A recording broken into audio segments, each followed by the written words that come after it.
জীবন চলার পথে অগবন্ধু তোমাকে পেলাম সাথে। জীবনে বহুত বন্ধু সাথে করেছি, সুসময় বন্ধু পেয়েছি,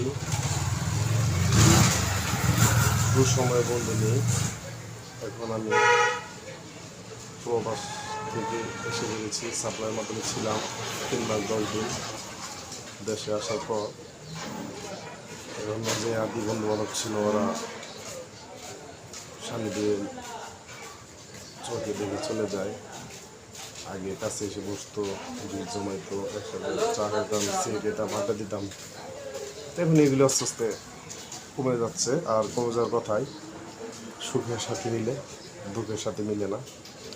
যাক, এখনো দুঃখে আছি, সমস্যা নাই। কপালে যদি সুখ থাকে সে আসবে, আর যে না থাকে কষ্ট করার চিন্তা করার মতো ভাবনা নাই। যাই হোক, সকলে আশীর্বাদ করবেন। মানুষের সুসময়, দুঃখ কষ্ট নিয়ে মানুষের জীবন। হয়তো সাময়িক কষ্টে আছি, সময় লাগবে কষ্ট দূর করতে। তো আশীর্বাদ চাই, সকলে আশীর্বাদ করবেন। শুভরাত্রি, ভালো থাকে।